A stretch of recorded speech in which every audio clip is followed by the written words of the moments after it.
Éperdument de Mélodie Angevin.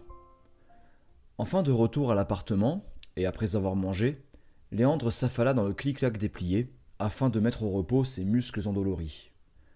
Agathe, qui avait passé la journée à faire des moue désolés dès qu'elle apercevait son ami grimacer à chaque mouvement, vint s'asseoir à son côté. Léandre la sentit se pencher au-dessus de lui, à travers ses paupières closes. « Rassure-moi, tu n'as pas l'intention d'y aller demain ? » ?»« Oh, t'inquiète, une bonne nuit de sommeil, et ça va aller. »« Tourne-toi. »« Hein ? Pourquoi ?» Agathe ne répondit pas, et poussa légèrement Léandre pour qu'il roule à plat ventre. Puis elle vint s'asseoir délicatement sur le bas de son dos, une jambe de chaque côté, comme s'il était une vieille monture sur laquelle elle voudrait partir en balade. « Agathe, qu'est-ce que tu fais ?» grogna-t-il, le nez dans le coussin. « Chut. Détends-toi. »« Un massage ? Mais t'es sérieuse ?»« Oui, je t'ai souvent observé le faire à Franck, et je crois que j'ai retenu les mouvements. »« Tout ce que tu vas faire, c'est me bloquer encore plus !» blagua Léandre, dont le corps fut secoué d'un rire moqueur. « Attention à ce que tu dis, t'es en position de faiblesse. » Agathe attrapa le bas du t-shirt de son ami et le remonta jusque sur ses épaules afin de dévoiler son dos. Puis elle posa ses mains sur chacune d'elles et tenta des mouvements circulaires lents et réguliers avec ses pouces. Léandre inspira longuement avant de souffler tout son air dans un soupir de contentement, signe qu'il appréciait.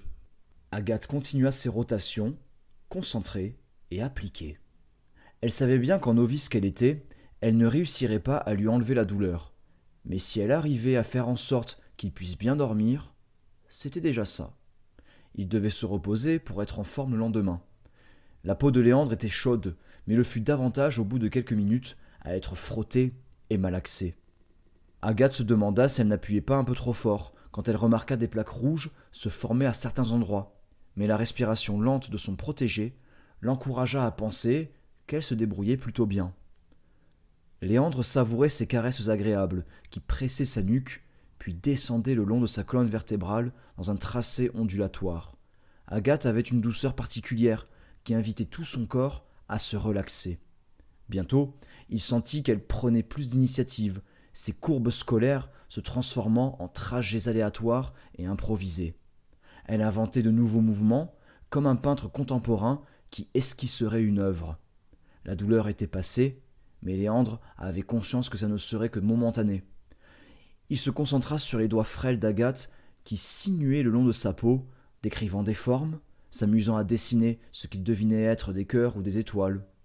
Lorsqu'elle s'approchait des bordures de sa toile, à la limite de ses hanches et ses flancs, de légers frissons hérissaient agréablement ses poils. Une onde de bien-être emmitouflait son corps dans une couette de douceur. Son âme semblait s'être élevée, planant quelque part au-dessus d'eux. Son Agathe était parfaite. Il avait du mal à se rappeler comment était sa vie, avant qu'elle n'y débarque, ses valises pleines à craquer de douleurs et de traumas. Valises sur lesquelles il s'était penché afin de pouvoir les alléger. Mais quelquefois, la serrure de certains cadenas était trop complexe pour pouvoir être déverrouillée. En se penchant sur ses problèmes à elle, il avait résolu nombreux des siens. Elle lui avait appris à vivre, en dehors de son frère, de cette cage dorée dans laquelle il s'était jusqu'alors bien volontiers enfermé. Agathe lui avait fait rencontrer la lumière du jour, le prenant par la main et le tirant vers l'extérieur, afin de lui montrer toutes ces choses qu'il ratait du haut de ses responsabilités fraternelles. Ils avaient foulé ensemble ce monde inconnu, découvrant et partageant ces petits détails qui faisaient de l'avenir une route sinueuse, mais digne d'être parcourue. Elle était son âme sœur, cela ne faisait aucun doute, dans le sens premier du terme, parce que leurs âmes étaient réellement liées et n'en formaient qu'une seule, des siamoises se complétant mutuellement. Quand l'une tombait, l'autre la tirait vers le haut, et inversement. Un équilibre parfait, sans doute, ni secret.